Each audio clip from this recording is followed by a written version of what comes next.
There are no rules for life. And there's certainly no guarantees in life. There's just life, and we all do the best we can with it. So I had to scale that back. And I began to think about the hopes I had for you. And guys, I have lots of hopes for this class. I know how much talent's sitting out there. I know that. I have too many hopes for you to be able to share them all with you this morning. So I had to whittle that down. And I came up with one thing. I wanted to come up with one thing that I could give you this morning, guys, that might just help you a little bit along the way.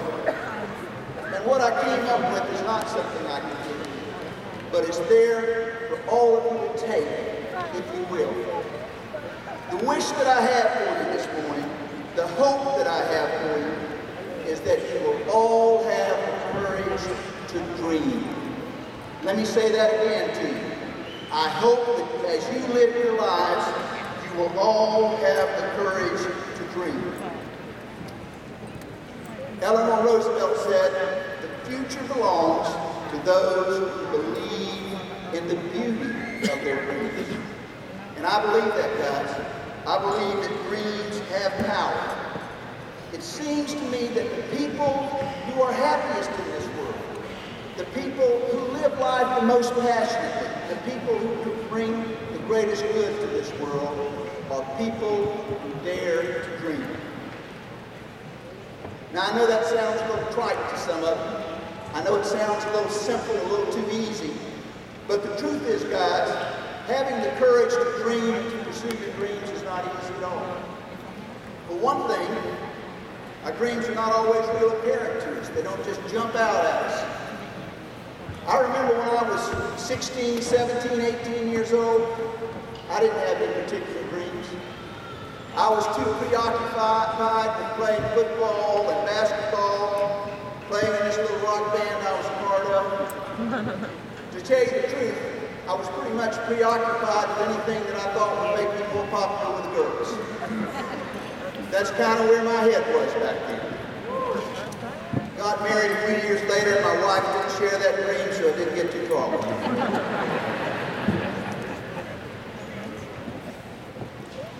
I know that dreams are sometimes hard to find. I also know that there are some of you sitting out there this morning that you know what your dreams are. You know how you would really like your life to unfold, and I think that's great. But I suspect that there's just as many of you that are sitting there thinking, man, I just wish I had some dreams. I just wish I knew what I wanted to get out of life. And that's okay, guys. That's not unusual at all. What I'm going to urge you to do is, if you're not sure what your dreams are this morning, don't give up on them. Don't give up on them. Stay open. Stay open to new ideas, stay open to new experiences, and stay open to new people. Pursue things that interest you. Look for things that you can have a passion for, but don't settle. Don't settle. Give those dreams a chance to develop. I think they will. Another problem with trying to follow your dreams is it can be a little bit scary. Following your dreams can be risky. You may have to give up some things that make you comfortable, that make you feel secure, in order to step out and follow your dreams. You may have to step out into that great unknown that can be a little bit scary. But guys, that's where the excitement in life begins. When you give up what you know and what's comfortable and follow your dreams, life can get really interesting. So I encourage you, stay open, stay courageous, and follow your dreams. The great Brazilian writer, Paulo Coelho, in his book, The Alchemist, said this: there is only one thing that makes achieving a dream impossible: fear of failure. And I think that's true for a whole lot of us. We are afraid to fail. All of us have that fear in us a little bit. Way back in my early career in Alachua County, I had a job that I loved. I worked really hard at it. I did the best I knew how. It was important to me. And ultimately, I failed at it. I failed at. It was the first time in my adult life that I had really worked hard at something that was important to me and failed. You guys, make no mistake about it. It hurt. Knocked me off my feet for a little while. Really jolted my confidence. But I learned two important lessons from that failure. Number one, failure is only temporary. Failure is only temporary. Failing at something does not make you a failure.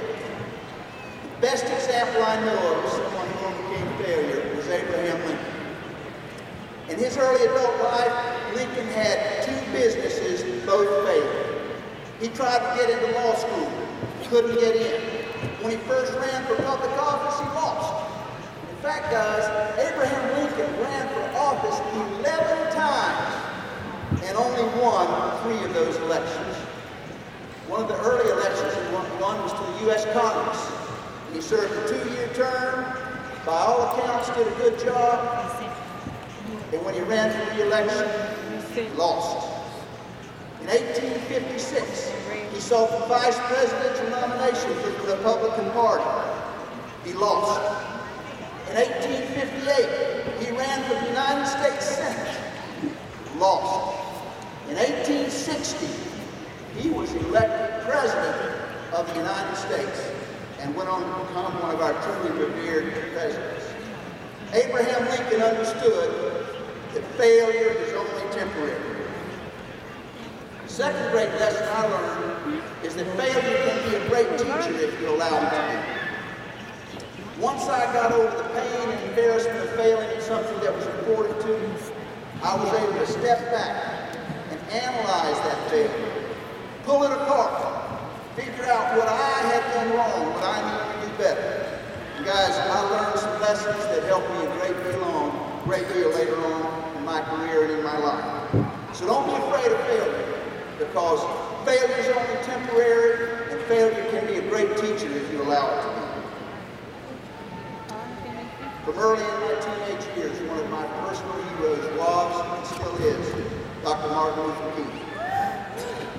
Guys, when Dr. King spoke, and I'm old enough to have heard him speak, when Dr. King spoke, he had such passion for his ideas, such passion for his work, and the courage the man displayed in those turbulent 60s was incredible. In 1963, Dr. King eloquently shared his dream for the entire world. Dr. King said, "I have a dream. I have a dream that someday this nation will rise up and live out the true meaning of its creed. We hold these truths to be self-evident, that all men are created equal." Man, what a grand and glorious dream. What a grand and glorious dream.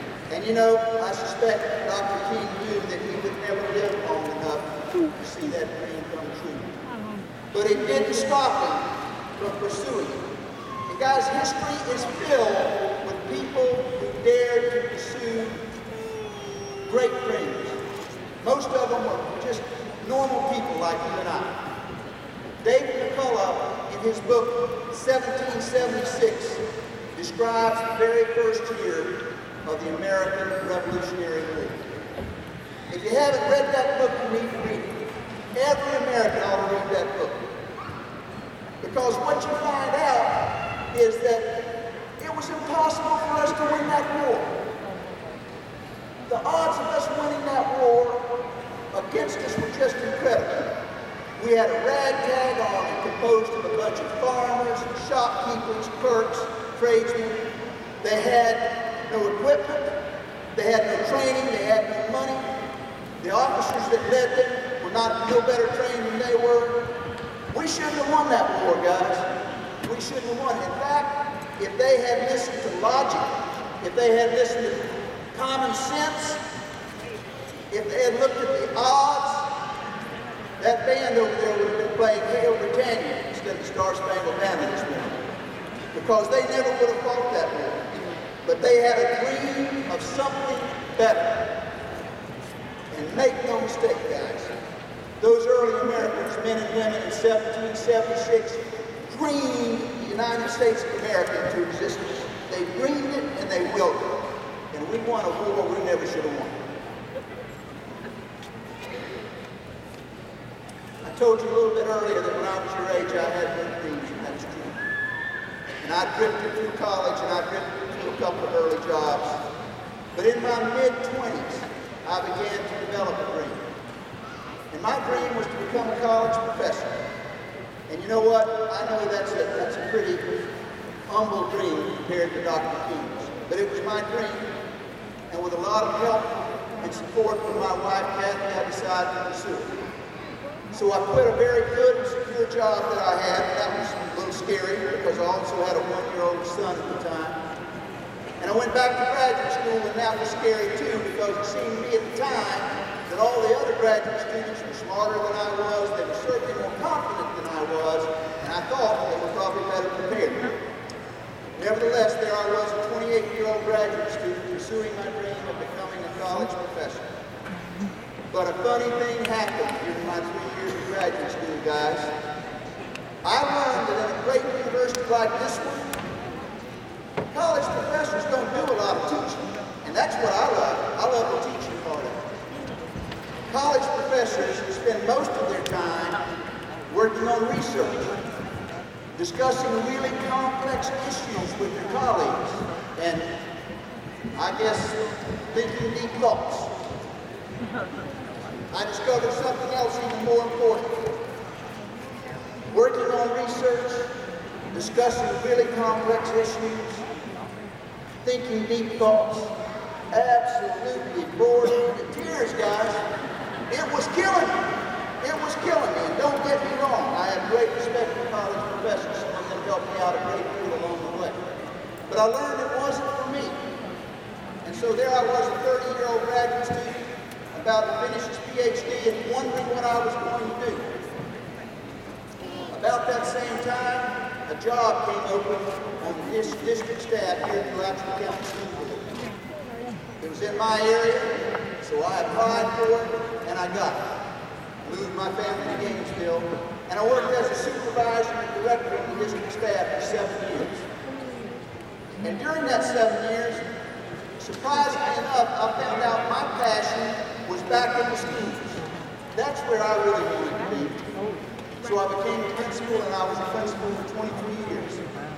And guys, make no mistake about it, I love being a high school principal. I absolutely love it.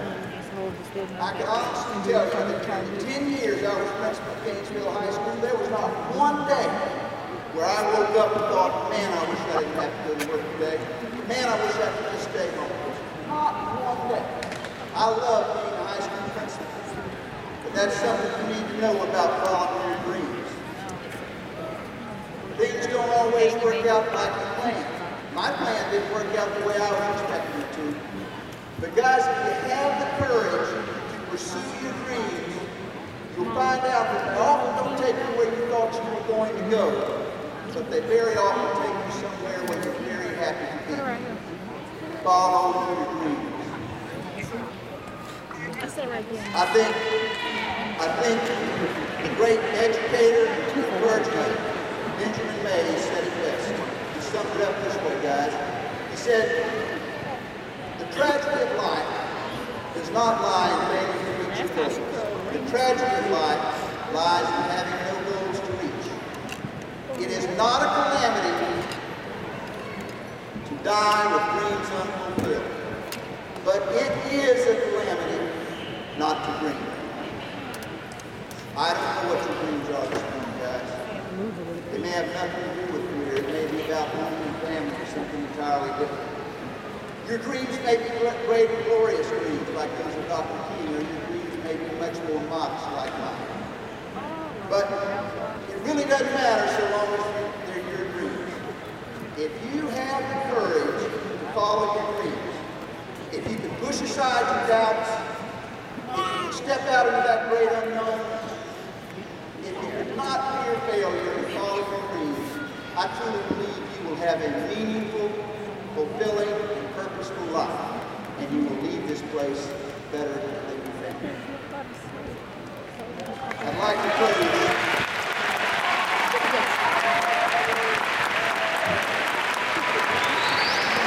I'd like to close in a way that I guess you'll understand, but I think you will.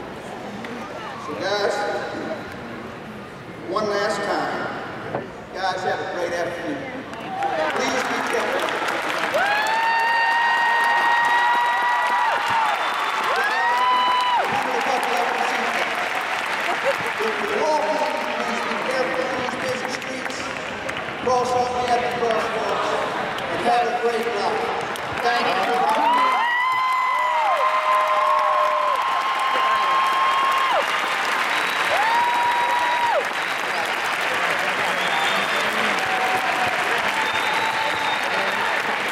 Thank you.